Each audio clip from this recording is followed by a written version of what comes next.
Hey y'all, I'm doing this for Chiké, so I'm logged on Chiké. I'm waiting for you.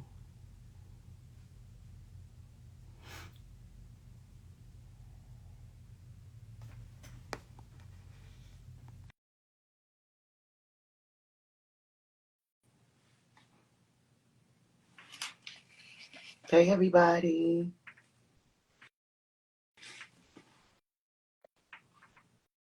Okay, there we go. Can you Now, see me? I'm here. I saw you when I first came on, but I don't see you now. Child, that sounds like it's on your I end. know.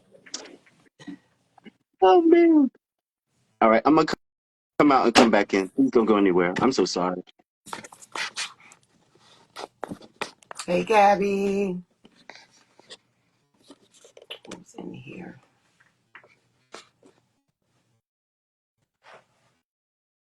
Jarlay, Cherise, Danny, G, Morph, Crockpot Keys, Miss Melody B, Tulip. I need my glasses.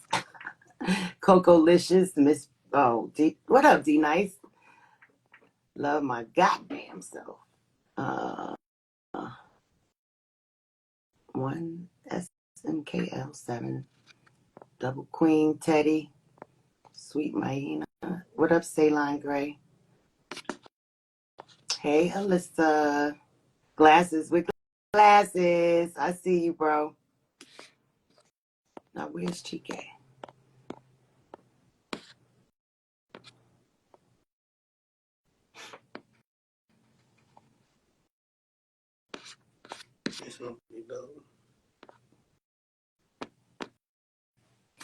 Waiting for Chiké. How's everybody doing?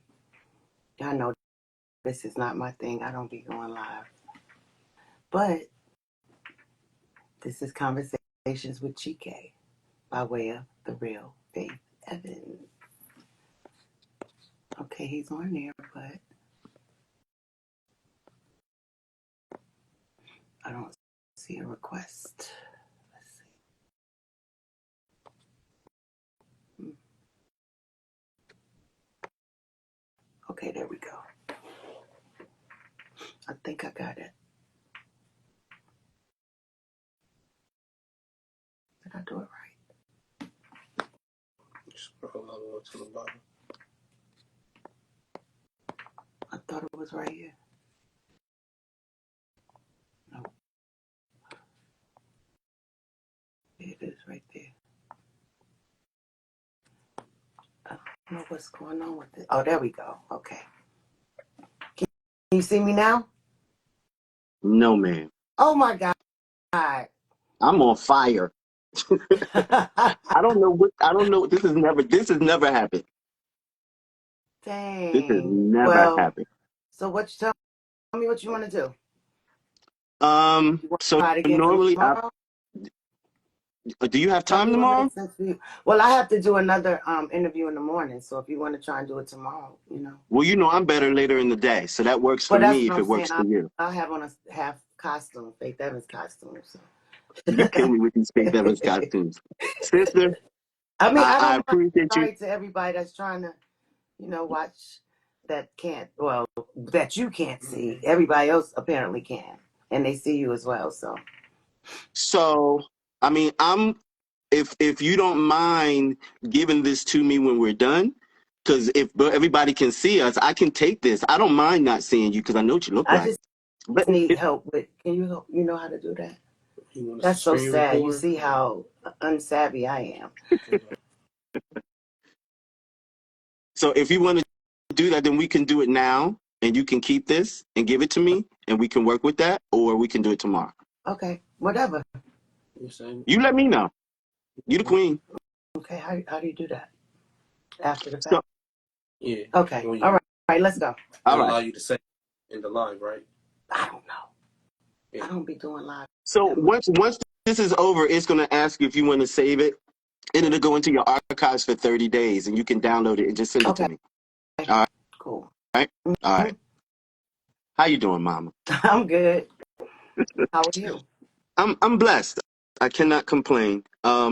if I hiccup a little bit, it's because I'm a little under the weather and I've been having these diaphragm spasms. Spasms. Yeah. So I appreciate you for doing this, Oh, no and problem.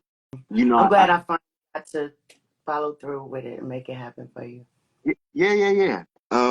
Like I was saying before, I've been knowing you for quite some time, and I haven't sat down like this to actually talk to you. We've had interviews before, but not like this. Hmm. And we are at 30 years with your career, and I really wanted to sit down and talk to you because, for me personally, like you've been the shit for me since you came out. Thank you. I remember I was new. I had just moved and I went to college during the time, like the year before. And You Used to Love Me was in rotation on the radio. And I happened to be in a relationship that was ending at that very time. And you were singing the words to my particular situation to the exact in that song. Oh, wow. And I was like, who is this chick who is singing my life? And I started doing my research. I've always been one to read liner notes and look artists up. And of course, our last names, you stood out to me. So then I started doing more research, and then I started seeing that you were responsible for some of the songs that went on earlier, maybe 2 years earlier with Mary. And I was like, I want to know. And my sister used to joke around and say, "Oh, that's our cousin. She's famous." And so, Probably. yeah. And so I kind of rolled with that. Like I stuck with that because our last names were the same. You became endearing to me because of that reason. And then I really realized I like this girl's music. She's dope and shit. And I fell in love with you. And then I found out that my aunt, Vashta, worked for Bad Boy and she knew you. Hmm. And so I used to get tidbits about you through her. And I would ask questions like, because this was like during the time when everybody was going around on Bad Boy um, touring and stuff. And I went, well, I never see Faith. When is she coming out? When is she doing? And Vass was like, boy, that that woman, she's about her family. She's about being a mom first, and then everything else comes after that. And so I understood that about you early. And I was like, when you had a saying, if it doesn't make sense, if it doesn't make dollars and cents, then it doesn't work for you. And um, it, you just If made it an don't make impression on me. dollars, it don't make sense. I think that's what That I said. part, that part, that part. And so you made an impression on me early, and I stuck it out with you in your career, and to watch you grow and to achieve the things that you achieved. I was so happy when you won Lady of Soul because I think Oh, that was the that first was so award you special. won. Right? Yeah, and I think I actually cried just a little bit when you cried because I was so happy for you. And and then later the Grammy. What does those accolades mean to you? Well, obviously, with the you're referring to with my first album, right? With the Lady of Soul, right? Hmm. I Hmm. mean, that one in particular for me felt really special because I was so new. I was a new artist, and um, I just to see that my music got that recognition from fans and from the industry. That felt really good, especially with all the stuff that was going on at the time. You know what I mean? It was like, okay, well, clearly somebody appreciates my music, and that's something that Cheryl always kind of reminds people of. I remember she used to be like, "You think people gonna like my music?" I didn't know, how successful or not it was going to be, when I was making it. So that was a big deal to me. And I mean, Yeah, and at this point, I look back and it still means the same thing to me now, that it did then because it was in that moment in time, it could have been very different. I right, think if it, now I might not have won the award because things are so based on social media and people's opinion there, you know what I mean? right. And who has the most followers and this and that and the third. So, I mean, it happened when it was supposed to. So I'm Yeah. grateful. And in that particular situation, right, the label didn't help you get to the award ceremony. You did that on your own. Oh yeah. Me and Cheryl were, I was adamant, because at that time it was like sort of I don't know at what point, like timeline wise, but it was definitely during the quote unquote East Coast, West Coast stuff. Right. And I was pregnant, and, I guess they felt like, I don't know if it was supposed to be a safety concern, but I never felt that way. Mm-hmm. So I was like, well, I'm still going. I'll get my own flight.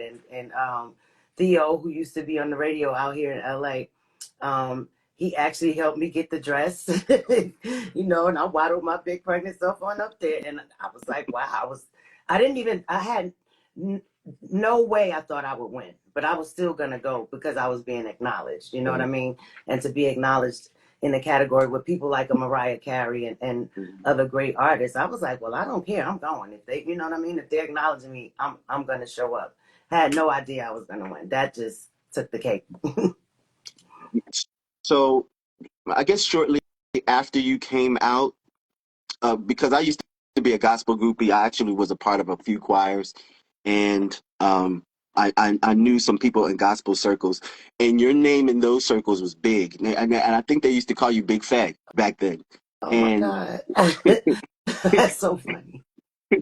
and they were like, this girl sings, and she's gonna, she's secular, she's coming out secular, and she's gonna be blowing stuff away, and I'm like, and had no connection that it was the same person, and then there were some people out in New York that I knew that actually were in the presence of you when you used to travel around Hmm. to sing, and they were like, no, like she's the bomb, she's the truth, That's and so that's crazy because I actually never saw myself in that. And I mean, I'm honestly speaking, I wasn't like some big famous person within the gospel scene. Now that I'm going to correct you on that.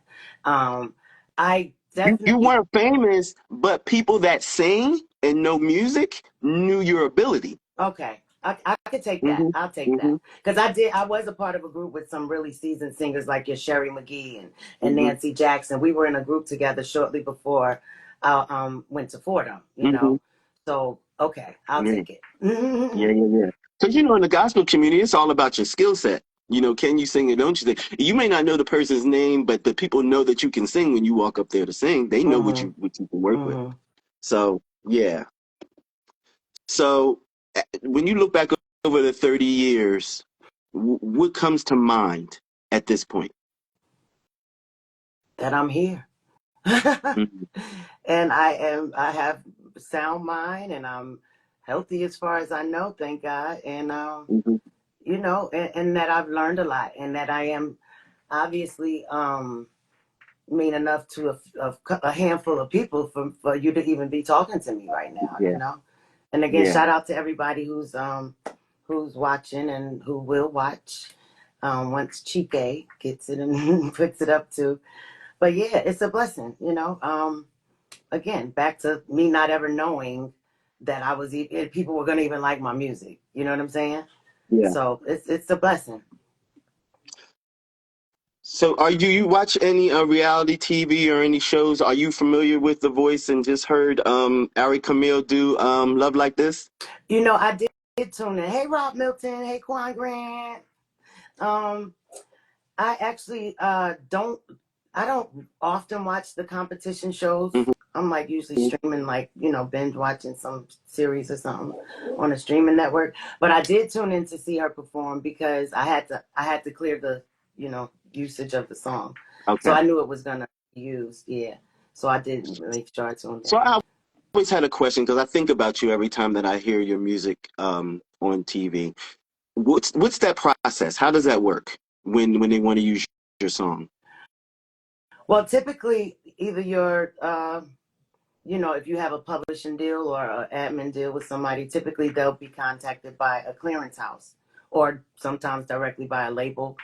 And then they'll, give them all the details and basically offer what they think their share should be. And of course, as you being one of the owners of the work that they're trying to use, you kind of get to say yay or nay, or I want this much, or I want that much. Yeah. I remember watching Euphoria, and there was a because I know, isn't it more money the longer that it plays or the extension? Yes. Yeah, Yeah. okay. Hmm. I was watching Euphoria, and your song "Love Like This" was on for quite some time because it played out through this whole scene that was developing. And I remember tweeting, I was like, "Cha-ching, Faith Evans," because it was like so long. That was nice. I love that. Yeah. So, when it comes to the writing part, what what are you more enamored with, the creation and the writing part, or the actually performing part of it? mm, um, you mean performing live or singing it in the studio? Well, that too. Like, what do you prefer? Like, where do you Well, get your I, Zazazoo from? I think I probably love them equally, Hmm. but just in different ways and, Okay, for different reasons. But at the same time, I've obviously spent a heck of more time in a recording studio than performance, right. than performing, because for a lot, like there were tours back then that that I did not do, and being a parent has always, being a mother, has always kind of played a factor in what I did or did not choose to do. In addition to sometimes the money not being right. But Hmm. um, yeah, I definitely not lost my passion for the studio. I love creating. I Hmm. just at this point in my life don't have that time. I got literally like 4.5 hours a day to myself between Ryder going to school and Ryder coming home and us having to do homework and then him having to go to whatever activities, you know what I mean? So I Right, just don't, my life right now, just that's not even possible. But I still right. love to. Like if I had a week or 2 weeks free, you better believe I would certainly be in the studio for a few of those days. Just I have so many unfinished songs, that I probably did have a project, or I probably could have a project or two if I went back and went back to those things and fixed them up and packaged them. But that time is just not right now. I know one of the ones that you have sitting on your shelf is that song "Late at Night." I love that song. I really wish that I had that in my And rotation. know what? I feel. That song was recorded when I was on Bad Boy, so I'm pretty sure that's in that archive somewhere. You know what I Hmm. mean? I'm pretty sure. Hmm. Yeah. So, how is the family? How's everybody? Everybody's doing very well, thank you. Ryder just turned 18 a few weeks ago. China just turned 32. CJ and Josh is doing his DJ thing. CJ is Hmm. traveling all over the place, so they're doing really good. I would like in your live show, since you basically made it a Partridge Family situation. You have your kids working with you now. I would like to hear Josh come out from behind the ones and twos and actually duet with you on "Can't Believe," because everybody doesn't know he can sing. You I know really, what? There was one show that we were thinking about doing that. We were thinking about yeah, I doing would like that. to see that happen. All right, Yeah, we might do that, Chiké. Now I I don't like know the that. next time I'm gonna do a show, but we might add that. We might add that.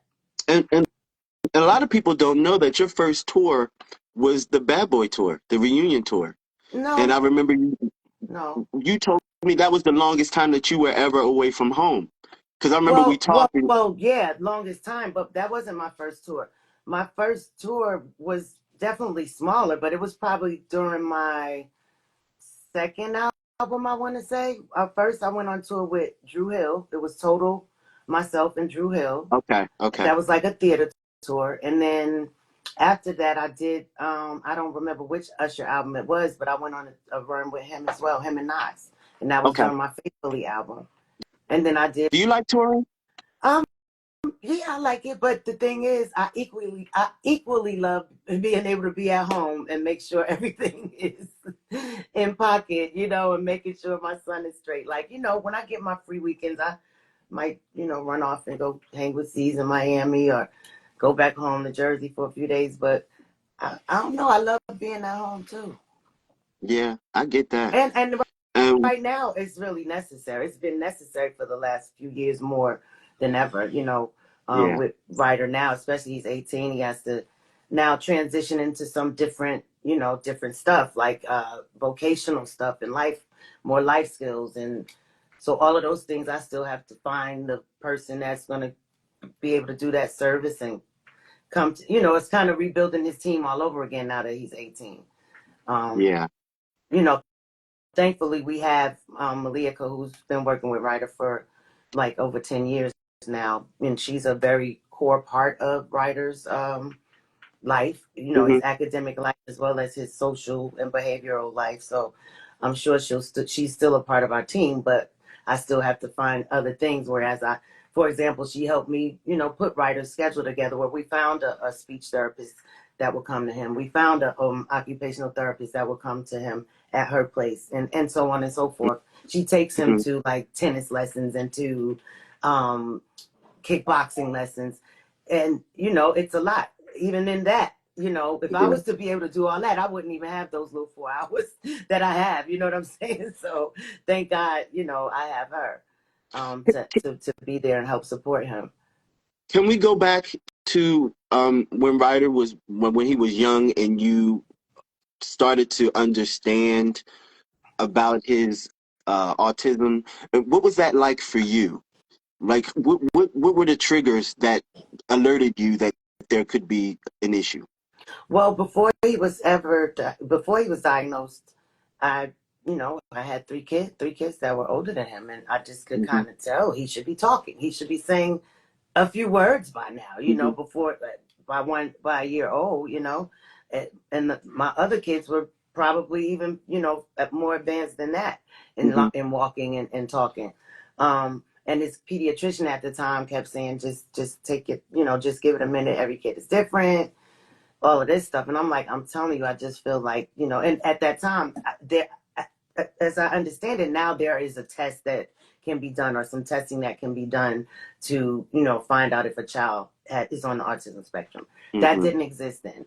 So thankfully, I did beg and plead his pediatrician enough to give me a written diagnosis so that I could go and take advantage of early intervention stuff. Because I was just paying out of pocket, just trying to figure it out, taking him to speech therapy, taking him to OT, just stuff that I read you're supposed to do if your child is on the autism spectrum, even though he wasn't Right. diagnosed. But back to your question, I mean, it's funny because I did an interview with this autism mom earlier from Houston, and shout out to Moments of Joy podcast too. And she was talking about that, and I was like, I totally understand. Like even before he was diagnosed, it was like that feeling of fear, that feeling of guilt, that feeling of should I be?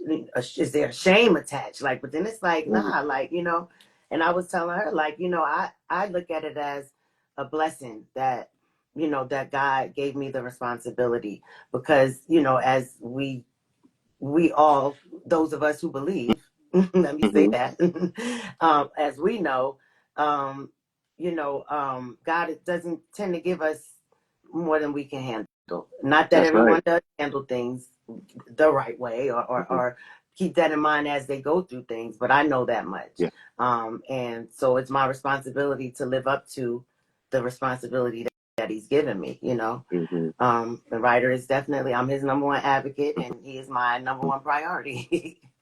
Right. That's that's a beautiful thing. I had the opportunity to meet Ryder once. Did He's he he's definitely a pinch bright you? kid. Did he Huh? Did he, pinch you?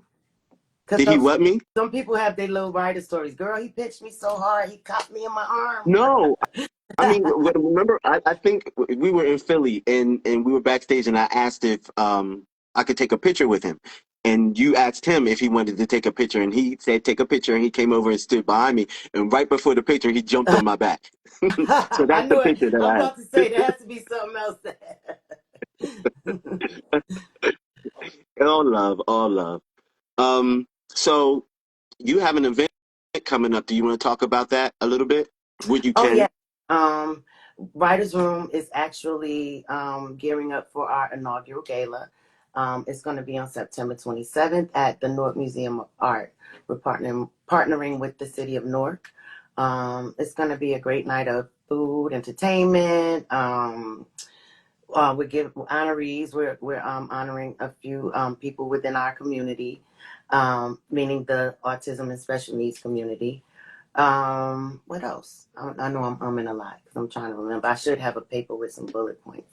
What else? What else? Some surprise entertainment. The guest host is going to be bomb. But yeah, some of my faithfuls have already hit me about it. We didn't post the tickets yet on the website because we're still trying to figure out this ticket tailor thing. Like we got everything ready, Okay. the invites, the this, the layout, the sponsorship package, but ticket tailor is giving us issues with connecting to the scan code on our website. So we're working that out. Shout out to Lark and Loyal on our IT committee that for Writers Room that have been hashing out all of those kinks. And shout out to the entire Writers Room board as well, Mhm. because we just did a event in Newark at 13th Avenue School. It was a brunch for mothers, with kids in the Newark Board of Education who are in the autism class, schools with autism programs. And one of our board members, Alyssa Rawls from Jersey, she put it together because she's a administrator in the Board of Education up there as well. Mhm. So shout out to everybody who helped and donated. Like our board members came through, and I think the mothers felt really honored and special. So I'm glad that Writers Room could make that happen with them. Listen, you need any volunteers to help out? Let me know. I'm Don't there. say you're gonna volunteer now, because if you volunteer Nigga, for the gala now, that you don't you mean you're know going. I'm good for what I say. Okay, all right. You heard that. I hope. Well, we saving this, so I'm gonna tell them. I'm gonna tell our committee to watch this back. Listen, I'm there for it. People have been asking about music. I know what your answer is going to be, but I want them to hear it from you. They're asking for new What music. is my answer gonna be? Anything, any music that you will create will be toward, it's going to be in the frame of Writers Room, and it'll have to do with what your cause is Well, now. yeah, and hopefully, what I was talking about earlier, with them little few hours that I have, Mm-hmm. it's really difficult to to it's almost impossible. It would have to be so sporadic of me working on something. But I do have a huge idea that I'm actually about to present to this big company about a project that is going to be connected to our cause and the autism and special needs awareness, and it is music. I'll say that much. And yeah, I think it's going to be really dope. And as soon as I have that first business meeting and they tell me, okay, it's a go, then I'll really talk about it. Okay. Okay. So, any new words or anything to drop us with R&B divas? you, you know what? I don't. Here's the thing. Nikki and I, shout out to Nikki Gilbert and all the R&B divas, Kiki, Monifa, Selena. Oh, rest in peace, Angie. Who am I Mm-hmm. forgetting? Who else was on the show? Because I need to. There was a lot of installments. Kelly Price, Dawn Robinson, Little Mo. Who else? Who Mm-hmm. helped me out? Shantae Everybody else. Moore. My mind, not my heart. But Nikki and I have talked about it, but the truth of the matter is that the anything in that area, like in that whole TV unscripted documentary area with that name, the Mm-hmm. network still, they still have some ownership. And that's for Okay. me right now in my life. I'm not trying to if I was, a executive producer and creator only, that's fine, but I'm not trying to lend my likeness and anything like that to something that I don't own. I understand that. So You've always been a if savvy they businesswoman. do We it, like that about you. hey Hmm. Shawnees, hey Mook. So, one of the things that I wanted to say to you is that you have a way of bringing people together, i.e., your faithfuls.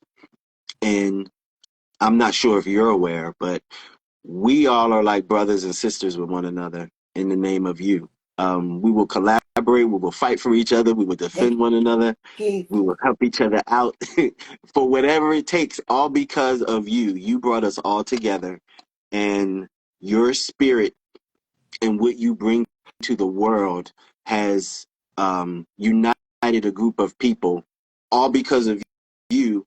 But in the spirit of just well-being, and I want to thank you for that. You've always been a sweet lady. You've always been generous with your time and energy as it relates to me. And I had Richard Glass on maybe last year, and I remember that time that I was hosting my first big event, and I asked for, I think it was air gel, like a donation of air gel, and you guys sent over all these packages of air gel, and you signed all these little cards with your autograph on them to support, you know, that movement. And Mm-hmm. I will never forget that. You always been generous to me that way. You've always been a dope lady, always had great attitude. And the fact that you were so patient and did this for me today. I love you, Faith. For real, for Oh, real. I love No bullshit. you, boo. Hey, shout out to Kilo Pew. Um, I was gonna say something though. Dang, I was gonna add to something you said. It'll come back to me though. Oh, for the So bills. I was go just ahead. talking about that with somebody. It was like, somebody was like, you know what, who be riding hard for you? I was like, who? He's like, you know who rock with you heavy? I was like, who? He's like, your faithfuls. I was like, yes, right? Like, you know what I mean? I'm like, I'm not the most, like I always say, hugely commercially successful in like in that sense, and always out there touring and putting out new music. But Hmm. whatever it is, and the fact that I have kept in touch and are, started friendships and kept in touch with a lot of you guys. What up, cousin Hmm. Candy, Foncel? Hey, Lou, now that's my boo. Fresh Prince of Hyde Park. I be forgetting. Y'all know I'm being on live. I be forgetting to look down there. And how do you, I have a question for you. How do you manage the ability? Because last time I saw you physically was in Chicago and you spotted me in the audience. How do you do that? Because I know you. But you do that to a lot of people. So Because I you just have a recognize you. natural. Well, one thing Okay. I never forget a face, and people always be bugging like, "It's no way she could," and I'll be like, "Do I know you from somewhere?" And then somebody be like, "Well, one time you were in this mall in Virginia, and you came in my sneaker store," and I was like, I know your face from somewhere. I'm not bugging, right? You know what I mean? Like, oh, Alyssa's Yeah. on. Hey, Alyssa. Yeah, Arnold Charm, what up, boo? But yeah, I never forget a face for sure. But I mean, if I know you, I know you. Hey, Chiké. I always appreciate that. And then you sharing your mic with me and let me go over there and squawk on your mic for a little bit. So, the Masked Singer. Tell me about that. What made you decide to do that? Because I was truly excited to hear that. well, it sounded like it was in LA, number one, so I wouldn't Hmm. have had to, and it wasn't a very long period of time, that I had to be away from home, and just it was very, scheduled, and I was able to make sure I had things in place at home. Hmm. Um, And it looked like it was going to be a lot of fun, and it wasn't a Okay. bad check either. It How about that? How about that? was And fun, there's but it another thing. was work. It was definitely work. And to be honest, after the fact, because I had probably seen like a few minutes at a time of the show. I never Okay. probably watched it throughout until the finals. And I'm like, dang, I should have picked, different songs after the first couple of songs. Like I could have brought in my jazz repertoire, my classical repertoire. I just wasn't thinking that way. I was trying to keep singing songs that I was more familiar with so that I could do a great job at them. And then they threw in the one like suggestion that I didn't. I was like, I hate this one. I know I'm gonna do bad. And that was that Sam Smith song. I was like, this is not it. No, you But killed I it. should have You killed been it. firm on what I wanted to do.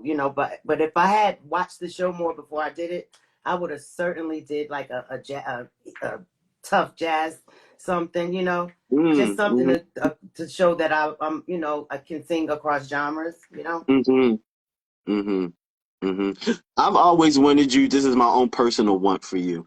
I've always wanted you to get a hold of like one of those Disney movies and do one of those songs, kind of like a Regina Hmm. Bell in a Whole New World. I kind of wanted you to get, that type of music to be able to sing. So it's like timeless forever. Not that your music is not timeless forever, but that music has a way of crossing over and Right, right. being around for, platinum time. Well, hopefully this next project that I want to do will be able to transcend the what I'm not well the what is it that the subgenre that legend artists are putting if we're on R&B radio, adult contemporary, Hmm. that will Yeah. transcend all of that R&B, all of that. Just I want to do something that's going to be global. Okay, so you talk because what I had in mind is like a We Are the World, but for like Get out of autism. my head. Get out of my head. I love it. Another thing that's on my wish list too is there was a point in time. I don't remember exactly when it was, but not too long ago, you were in association again with I'll Be Sure. Something came up and he was honoring you or you were honoring him or something had happened. And I remember thinking it would be nice for them to come full circle and to create a song together since that was how you got your start. Like in like actually being in the studio and making music, you know, and creating that way. It would be nice for you and Al to do something together. I would Well, like to see Al and I keep in touch. I mean, he's very dear to my heart. I don't know if you're referring to, he was at the Soul Train honor thing a that few part. years Yeah, back. that's what it Yeah, was. but I mean, we keep in touch. That's like my, I call him Grandpa, but I call him and Christopher Williams Grandpa just because, But that's like my big bro. I mean, I just always check on him and make sure he's doing good. And I know he's been dealing, with his platform with transplants for all. What up, Camille? And his mom. He's been taking care of his mom through when she was in the hospital. So yeah, I just always try and keep in touch because he has a special place in my heart. He was the first person to give me a check regularly for showing And up to you the studio. And you technically never worked a conventional job, right? Well, very, very, very briefly, I worked at IGA Supermarket in Hillside. That was probably like, Okay. as a teenager until we got fired for giving all our cousins groceries. I did the same thing at ShopRite for probably like 5 months. And yeah, that's it. That's so hood of you, Faith Evans. So That hood was of in you. high school though, yeah. But look, when I got pregnant with China and dropped out of college, I had no idea what I was going to do. Like, I'm like, oh my God, what am I thinking? Like, because you ain't in school in my grandmother's house, you got to have a job. Like, Right. what is I'm going to do? So what kind of feedback did you get when making the decision that you weren't going to go back to school? What was the family saying to you? It wasn't positive. It Yeah. wasn't positive. But Did you have anybody back then that believed in what you were doing in the direction that you were going? um, well, here's the thing. I don't, with regard to me deciding to leave school, it wasn't that. It was because I got pregnant. Yeah. And her dad told me he wanted me to move to California and we's going to get married. I just was like, it all sounded way more fun than what I was doing. So, like, okay, I'm going to California. That's really, it wasn't about a career at all because I didn't know what I was going to do. I wasn't out there with them like trying to get a deal. I was already very proficient at what I did creatively, but Hmm. I didn't necessarily have a placement for all of those things. I just was, still singing everywhere I could and still going to that same studio in the Bronx where I learned how to produce myself. But I was still, school was my main focus, at that time. So when I got pregnant and said I ain't going back, yeah, it was like, what? But I probably a few months later, I was on the plane coming to coming to LA. I think at this point, because of all that you and I can't, of course, tell the university what to do, but I do believe that Fordham University deserves to give you, they need to give you an honorary doctorate. They You know really what? should. That would be nice. That would be Yeah. really nice. I didn't do so bad at the end of my first year. Actually, I was disappointed in my GPA because I got my first D from one of my professors at Fordham, and I know it was an amazing paper. That was like that's one of my great things to do is write, Hmm. like one of the things that I'm really good at. And it was theology class, and of course he was a Jesuit priest, Hmm. and my paper was based on the thinking that you can't necessarily say if someone doesn't believe in what you believe as a Christian that they're going to hell because Mm. and I'm like, what about, basically the point of my paper was like, what about a baby or a child that's born into, for example, a religion that all they learn from birth or from childhood is to take weapons and to fight, Hmm. and to kill, Yeah. because their lives depend on it. My argument was that I believe God knows your heart. And Yeah. I don't believe that if that child, in that particular situation, I don't think they would go to hell. That's just not my belief. Right. And he gave me a D, but I know my paper was really, really good. So it probably affected my GPA because it was like a really big paper. It might have even Yeah. been like the final, exam. But yeah, nonetheless. Shout out to Fordham. They did give me a scholarship though, so Yeah, they did. they ain't so bad. What would if you didn't go into music? What do you think your profession would be if you didn't have the path you had? Back then, I thought I wanted to do something in like business, but Okay. now I mean, every you are a me businesswoman. I can see that. me and a lot of my friends like, yo, you would have been a good lawyer or prosecutor. Mm. But I probably wouldn't have wanted to spend that much time, that many years in school, you know. What up, Amadeus? What up, Runaway Rob? What's up, But you know cousin? what? I see You my do cousin Laura. you Huh? you do have a knack for getting down to facts and finding out the truth. That is that is what you do well. So I could see that. This is true. This is true. This is very Detective Evans. true. That's right. Are you still working out, lady? You know, I have recently been very much forging my path forward with being back on my fitness quest. Okay. Because about the last 6 to 8 months, I've been, writer's schedule changed, once Hmm. this new school year started as well. So it's kind of I had to adjust the times that I'm able to get up. I can't get up at 4 o'clock and go to the stairs like I used to because writer's at home and he might, one time I did that and he was asleep and China was like in the back house, Hmm. but she can't, she wasn't inside. And I saw Ryder on the Ring camera, like at the front door, butt naked, like, Oh, mommy, mommy. oh. So I called China and I jumped in the car and went back home. Glennis, hey. Do you, so I always had this question. These are little questions that I have just from me. So I don't know with you working out, you had a back injury. How does that work with you with that injury and working out? Is It's, that a hindrance or can you well, work around that back issue is still very real. it? Hmm. But over the years, it's affects like my hips now. But I just started seeing this osteopathic doctor, and I'm telling you, I feel like it's something like spiritual with him because I saw him one time, and I Hmm. haven't felt like barely any of the pains that I feel when I sleep, in my hips, and my butt, and my back. Like I don't know what Wow. he did. I ain't get on any machine, but he worked it out. So thankful because I never really delve so deep into it. I was moving around to different states Hmm. and, might do a massage or a acupuncture, but I never really found a doctor that I went to that I felt was really making it better, outside of the other stuff I was doing. So And did they actually remove all the glass? Is all of it removed? from what I know, yeah, I mean, Okay. I had the, now, I had to have another surgery because when the accident first happened, they never did an x-ray. So they just sewed me up with the window still in my back. And then I traveled back home to New York and I knew, Cheryl was helping me like, with my take care of the wound. And I'm like, something don't feel right. We went to the hospital in Jersey and they were like, they did an x-ray. And when I got those, the glass in a jar, when I finally went to court to take it, oh my Hmm. goodness, huge, huge, thick, Oh my long goodness. pieces of glass, like, storefront, not a window at your house, Plate glass. That's like like serious plate glass. glass. And it was thick, and I'm like, thank you, God, that I'm alive, that I can walk. You know what I mean? Right.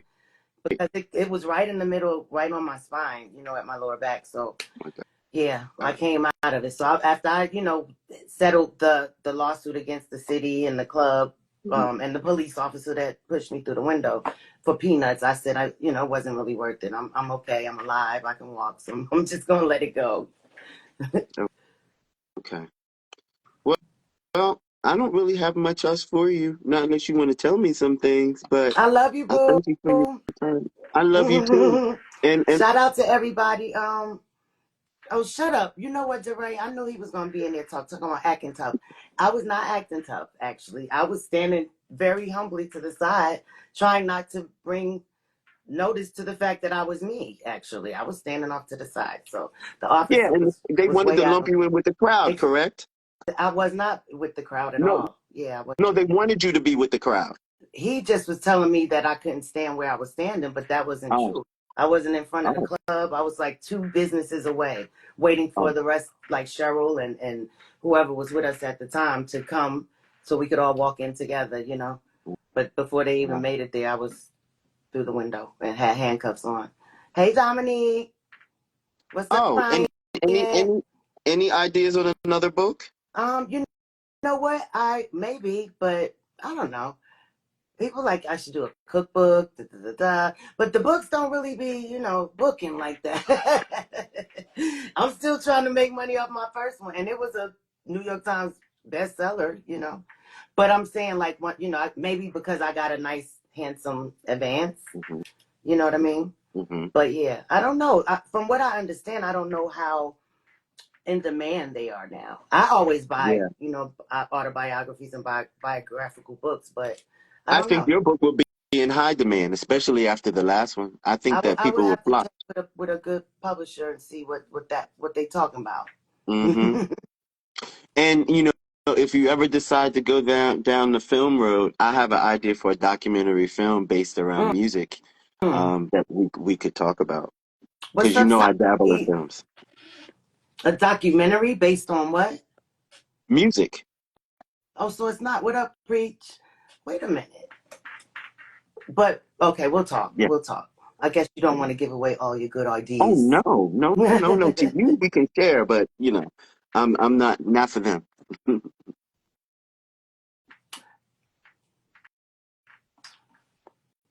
What's up, You Christian? I appreciate everybody that's in here showing love to Faye. How does that make you feel knowing that all these people love you this way? For the ones that do, I certainly appreciate it. I love them right back. I mean, a lot of, again, like I said before, even if it's a lot of people that I met as faithfuls, Hmm. they got my number. Like they'll text me, and be like, "What's Hmm. up?" Or D Ray is the most annoyingest one because he always wanna ask questions. I'll be like, "Yes, Wendy Williams." Yes, Oprah. Like he wants to ask all the questions, but I mean, I love it because I know that it certainly is transcends beyond my music. You know what I'm saying? Yeah. I'm Hmm. thankful that whatever it is about my personality, whatever it is about maybe even my sense of humor, you know what I mean? There's a Hmm. connection, there between myself and people who may have previously just paid attention to me because they liked a song of mine or Hmm. like my music. So yeah, that's a good look, yo. I know this is hard to ask because you have so many, and they were birthed from your spirit. But do you have a favorite or two songs? Is there a favorite? I don't know if there's one because I'll be forgetting, until like sometimes if someone plays one of my old albums, like Hmm. I don't always just go through listening, but one that stands out that's on the top of my head because I do purposely play it is Where We Stand on Faithfully. That's one of my Oh, favorites. yeah, that's one of my Yeah, favorites too. Kilo Pugh, who was in here, he wrote that with me.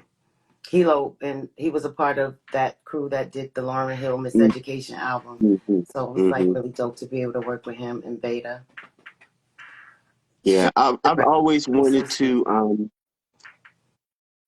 I wanted you to perform some of those songs that you don't normally perform, especially like from the later albums. Hmm. Like, I want to hear "Extraordinary" live. Oh, I do love Extraordinary. That's one I like too. Shout out Hmm. That's to like Glenn Hot. like that whole album, that whole Incomparable album was It's fire. some And I remember, them interludes is hard body. so I get beat up about your interludes. They was like, I know you know the girl. Please ask the girl, the girl, why she is not completing her songs. And I said, I don't know if you remember, we had this conversation, and we had it. I think you came to Philly for the Christmas. It was like a DS. It was their first holiday jam, and you came and you performed. And it was right after Incomparable came out, and I asked you about the interludes, and I said, are we ever going to get whole songs from the interludes? And you said something to the order of, well, they're out in the universe. Who knows? They may come back, they may not. And I was just like, damn it. And you know what? It's funny because I was listening to something the other day. It's an old interlude, and it actually did start out. It's on one of my albums that was on Bad Boy, but the song it started out as a full song, and I was like, I think it should just be an interlude. You know what I mean? I think it should Mm. just cut off before that second verse even come in. So sometimes something just feels like that to me. So I think, is it Tears Away that has 388s to it? It's like, because I know that was an interlude and then it was a song. It was the song one that had plenty soundtrack. Oh Mm-hmm. my God. And I can't, that's like not, it's not in streaming. Like I It's can't get not? it in streaming. Oh, wow. No. Mm-mm, mm-mm. And I don't know why that is, but anytime that I want to listen to it, and I have the soundtrack, I actually have the CD still. But if I want to listen to it in my rotation, I have to go to YouTube to actually Oh, listen to it. wow. I Mm, didn't realize it wasn't available for streaming, that soundtrack. yeah. Are there any songs that you didn't get your recognition for putting your pen to? One More Chance, the remix. I Mm, mean, even though the concept and the song was already, a song, a record, but hmm the hook on the One More Chance, hmm that whole part, I hmm definitely arranged that. And I remember one time, when I mentioned it to Papa, he was like, "Oh, we got to fix it," but I just never, I just looked at it like it's a big song. I ain't really gonna trip. Yeah. But that's And, not, that's just a small part of that record. But and what not a lot of really. people don't know is like that whole first album of yours, that whole, so I had a conversation with Redman one time, and that's your homie. And he didn't know, because he said something, we were discussing Love Don't Live Here Anymore. Mm-hmm. And he didn't know that there were two different versions. And like this was a while ago. Oh, I you mean mean, I'm like talking years the and years one ago. with me and then the one with me and Mary? Right. Mm-hmm. And he didn't know that you couldn't get that anymore. And he was like, "What do you mean you can't get that anymore?" I was like, "You can't get it anymore. You can't buy it anywhere because they destroyed those I copies." much prefer the version with Mary. Yeah. I do. Yeah, I do like that. Yeah, that sucks. And you didn't receive royalties off that one for, was it like 10 years? What do you mean Off that royalty? album because they had to destroy the presses.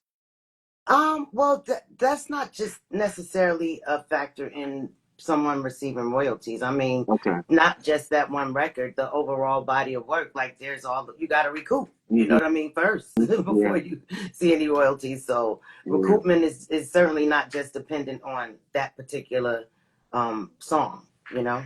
Okay. What I was it? mean, What now was whether the or first? not that delayed something in addition Uh-huh. to becoming recouped, that's another story. It's possible. It's possible. Okay. What was the first indicator to you that you were selling records? Hmm. Selling records?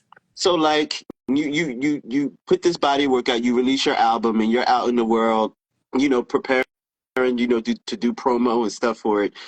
When do you know that your stuff is actually making noise in the Well, for streets? me, being an artist and a writer, that would have probably been my next quarterly distribution from my performing rights organization, that where you can see how where it's being played on the radio. That's not really so much with sales though. hmm I mean, but it was certainly very, it was only a few months when until I had either a gold single or a gold album or both. So that's usually a good indicator of hmm things like Yeah. that. But I would probably say that knowing that I saw these songs and my checks were getting, was starting to increase as far as my BMI stuff. I knew it was on the Yeah. radio. I knew it was being played overseas. Do you remember the moment you first heard yourself on the radio? I sure do. I What was what's on going on? the Pulaski Bridge in Brooklyn, and it was on Funkmaster Flex, and he was dropping bombs on "You Used to Love Me," and I was just Mm. like, "Thank you, Jesus! Oh my God, thank you!" People was looking at me like I probably would stop, like, "Thank you, God, thank you." God." I I I love couldn't that. believe it, and I was like, "Oh, it just, it felt, it was a surreal feeling," but I was proud. It was certainly tears of joy. I couldn't believe it. I couldn't believe it. And I heard another thing. I don't know how true it is. I heard that you do not like those old videos of you singing gospel with Well, no, no, the no, no, no. It's not that. It's there. It's history. It's me for sure. I just be laughing like, oh my God. I was just doing. I was everywhere. Not. I mean, I probably had just come from singing somewhere else. Me and Donovan, that's my road dog. He was playing for Hezekiah at the time. We probably just rushed from a Hezekiah gig or a worship and praise concert. Like, it just makes me laugh thinking of all the things that I was doing back then. Like, before, any inkling of a record deal, Yeah, you killed it though, and I love that they're out there for people to see your growth and where you come from. Um, because people are so tuned into you, we like to know where you've been before you arrived, and that's a clear indicator that you definitely were built for what you do now. I was so shy. I was always, and I'm still, pretty shy. But I mean, if I have to, do a performance, it's certainly eons away from just being afraid to do anything. But I mean, back then I was just so shy. So Like, and that's so funny to me because I want to talk about this dichotomy between you being shy, right? And then I always compare, and I think you've probably heard me say this or seen me write this about your voice going from a little lamb to the roar of a lion. How do you go from being this shy person to having these powerhouse vocals and being able to deliver soul stirring performances? Like how? well, I think developing that comfort as a live performer, number one. And when I say perform, obviously I'm not, choreography is not my thing. Everybody knows that. But I mean, just being comfortable on stage and wanting to, just feel the audience and vice versa. A Hmm. lot of that has to do with me developing that by being in the studio. You know Hmm. what I mean? Because even in the studio, I be all dark. I want all the lights out.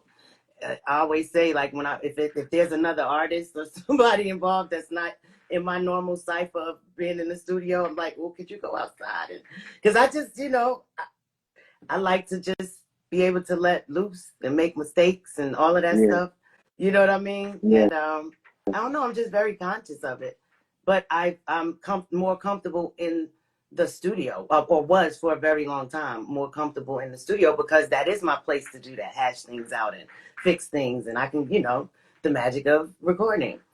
So yeah, being in the studio for so many years and that being just something that he shut up. I mean, Ray's still talking. I'm not even gonna look down there no more. That certainly helped to build up my uh, ability and my comfort on stage. I mean, I knew I couldn't be like that forever. Like, you can't be trying to be running around here with 20 people in your crew, in your travel crew, and you getting up there just doing like this. You certainly Yeah, won't command no nice money doing that. So yeah. I really had no choice. When did you start or you learned that it was a thing to include your mistakes in your recordings? Because that's like now a thing of yours that your fans love when you leave like raw things in the edit. Um, I mean, definitely it was on my first album for sure, Hmm. because there was a lot of that.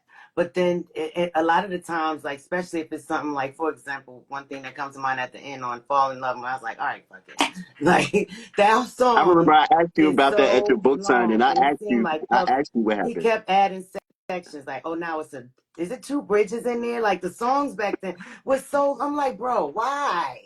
Like, it should have been over already, like 3 hooks ago. That's why I was so tired of ad-libbing. Like, all right, fuck it. Like, I'm done. Like, I mean, and I felt that way, so I probably told him to keep it on here. Like, and because when I played it back with Puff, I wanted him to hear that part. Because there was a time very early on when I stopped letting him come to my sessions before I Mm, was done. Because okay. he'd come in and all of his opinions and da da da. I'm like, bro, I'm not done yet. Let me finish. Like, matter of fact, I'm gonna call you when I'm done from now on. So yeah, I wanted him to hear that on there, so that's why I kept it on that one. You're such a rebel activist. I love it. I love it. And I like that you keep that going because it adds character to your albums. I actually love that. Personally, I love that from you. Do you have a favorite I don't want to say a favorite album, but the memory, I guess, of creating the album was, I guess, impressioned on you, like a project, any of your projects, any The of them. King and I. That would be The King and I. What up, Lou? And I and I and Lou I said this to Daddy. you. I said this to you when I interviewed you, in Philly when you came out when Mother Knows had you Oh, come out, yeah. and I said to you, I think that you deserve the Grammy for that project. I Oh, think it and for the innovation that you put into it, for it being what it was. You took verses, just pulled them and plucked them and put them together with music, and you sang on those tracks with Biggie's verses to create new music. You deserve the Grammy for that, in my well, thank opinion. you. And although, that the project, was not, very commercially successful, but I was just really proud of myself. Like, I was kind of Hmm. like, damn, that's, kind of dope. I was like proud to go to the people that I wanted to be a part of it when I had like the first two ideas that I think who maybe Jay Drew and my friend Rufus Black and I Hmm. came up with the very first two songs. And then I went to Miami to meet with Salam Remy just to Hmm. tell him about the idea for the project. And I played him, and I was just so like, I just was like, like boom. I knew it. I just was like, yo, I know you're gonna get it when I play you this. Just listen to this. This is what I'm trying to do. And he ended up, he had some Biggie verses that were never used or that were supposed to be used for remixes, and it just came together. But yeah, that was a memorable experience. Yeah, it And was a shout out dope. to Camille, my writing team, Tony, and all the other writers and the producers that were a part of that album, and the artists, Jadakiss, Styles, Busta, Chic, Kim, C's. But yeah, that's a special project. I definitely throw that on from time to time and just kind of listen through it. Yeah, it was dope. Definitely was dope. Who do you listen to when you're in the car? Who you listening to? Today it was Mississippi Mass, Worship and Praise, the Hawkins, and what else did I listen to? It was all gospel today. It's mostly like old stuff, whether it's gospel, whether it's R&B, whether it's pop, rock, but it's a lot of older stuff. Yeah, I'm classic I'm stuff. not, I have to hear something that catches my ear to even know to listen or look for that artist these days because it's something new all the time. So Hmm. it's typically if I hear something that I like, then I'll, catch the name and look for more from that artist. Or if my kids are Okay. playing something that I like. How are you feeling? And I know I'm putting you on What's spotlight up, by Derek asking you this. Jones? How are you feeling about Prove It? The 21 Savage and Summer Walker sampling. Well, Go ahead. it's funny because I on my most recent couple of BMI statements, that is the biggest earning record on there. So shout out to 21 Savage and Summer Walker. What And up, it's something Cheese? about the sound of your voice that at least for me, and I think probably I can speak for all the other faithfuls. We can tell your voice. You could be singing the background of the background of the background, and we're going to hear you. And you your voice adds a, a element of serenity to any music that you apply it to. Um, the same thing. It's funny, like my friend now, I met her some years ago, Natika Hemingway. She was one of the writers for Superstar. And we were sitting in one of my friend's living room, and I don't we were talking about Usher, and then I was talking about, oh yeah, that song that Faith singing background on. And she was like, yeah, I wrote that song. I was like, you didn't write that song. She was like, oh yeah, I wrote that song. Mm-hmm. And so then, I had to do my research and I had to look her up. And yeah, she was one of the writers for the song. And I was adamant because I think before this, somebody was trying to argue that it wasn't you. And I was like, no. I was like, that's Faith's vocals. Can you tell me how you came to be on that song? Because I've heard from all the other artists that were involved, but how did you get to be on that song? Mm-hmm. 1 second. What up, Peekaboo, Rufus Black? Shout out to Donnell, one of my one of my other favorite faithfuls. But Superstar, it's funny because I don't know how. At first I didn't know how I ended up on it because I actually Dre and Vidal from who were with Touch of Jazz back in the day. They were in Hmm. LA working, and I got a call, or maybe they sent word to Ty. I think Ty and I were married at the time. That they Hmm. wanted me to come by where they were working at, and they were playing these songs, and they just asked me. It was really just a real random, humble. Can you lay this? I don't know that I even knew at the time that it was coming out. It might have been that they were just doing some songs and they were getting some songs on Usher's project. I don't know if the song was already chosen. And so I just Hmm. did the vocals to the bridge. But the next thing I knew, it was on the radio, child. And I sure knew that was me on it. And I was like, hold up. Like, now, we ain't, you know what I mean? We ain't thing for that. Yeah. So, but they worked it out. But yeah, it was on the Yeah. radio Yeah. before, because I didn't know it was actually already, pitched or accepted for, his project. So, but yeah. And there's a lot of monster songs that you were on that you know I thought probably should have been bigger than they was. Like one of the favorites of mine is you with Robin Thicke and Gotta Be Down. Uh, That song is yeah. so fire. Oh my God. That was the for a period of time when I first moved to LA, Robin would call me to just come to his house and just, come up, just write ideas with him. So that came Hmm. from one of those times. And so on the Masked Singer, I was like, how is it that he doesn't know that this is fake? I was like, he should have known soon she opened her mouth. I, I mean, maybe they did, but when you're on the set, they make it seem like it's just, everything is so hush hush.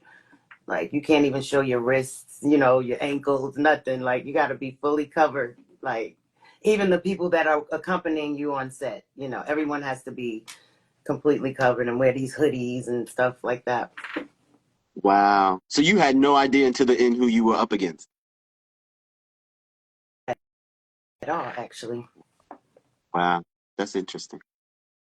What up, So Floyd? on, I see on you. my Okay, show, let me go before I back. I got end, somebody what else. Chico and oh my God, I want to go down the whole list. Hey, Tezzy, Zakira, what up, cousin? Hey, Rain and Risen. What's up, sweet? Oh my God. Oh, I need my glasses. That's terrible. Terrible, terrible. you wear glasses? Child, yes. I'm about to be 52. Now, I used to pretend that I needed glasses in elementary school because I wanted some schoolboys real bad, right? But now, like 2 years ago, and I started doing like this, so I'm like, oh no. So yeah. But they cute. They giving my wife teas, honey. They cute You so glasses. funny. And a lot of people don't know that you're such a clown that way. Like you are hilarious. Some say. Now that's gonna be You my know, next project. my God, my comedy show. you are a complete cut up. Okay, and I'm on 9% on this iPad. So Oh, so this is going to be my what last thing. I up, want Tony? you to manifest something for yourself. Ask the universe for something. If I'm asking the universe, then I wouldn't be telling y'all. That's not fair. That is What up, cousin not Pop? fair. What up, Luke? Oh, what up, Chef E? Um, well, if it was something that I would wanted to share that I would ask the universe for, it would Yes. be to certainly see my vision of Writers Room being successful in kind of helping those that are on the on that cusp of equitable education, equitable support. People like my son, like, because my passion extends beyond writer. That's obviously why I wanted to start a foundation, but I wanted to make sure I was going to do it the right way. So it's been a few years since Writers Room was established, but we're finally in a place where we're able to start building and doing bigger things. Thank God. But yeah, it would be for that purpose to be served, for my son to have a great quality of life and children like him. He's now an adult. You know what I'm saying? So, and adults as well, and those families that are having to live it every day, just to Right. for there to be more awareness in the world. Whether it be from the municipal people, the police understanding how to deal. This it's just Right. it's a lot with it. So yeah. for more understanding, more compassion, and more opportunities for families like mine. And Tell everybody where they could adults like follow mine. you and keep up with you and to help support Writers Room. Um, well, mine, obviously, if you're here at the Real Faith Evans, Writers Room Inc. is Instagram, Writers Room Inc. on, I believe, Facebook. I'm not even on all that stuff. And again, please look out for our gala in the next week. I'm sure the tickets and options, sponsorship options will be available by way of our website, writersroom.org, writersroom.com. What else? Yeah, and I'm probably gonna do a little, more media stuff, leading up to the Good. gala, like go to visit my friends at radio and a couple of TV things, but it won't be attached to it. It won't be attached to an album, unfortunately. Miss Faith What up, Renee Evans, DJ I SNS? thank you and I appreciate you and I love you. Love you too. Boo. Shout out again to everybody that logged in, and yeah, what up, Arnold Charm? Chiké, yeah, I'm gonna save this thing and figure out how to get it to you, All however right. that Much works. love to the family. All right, thank you. All right. Bye bye. See y'all. Thank you for tuning in, everybody.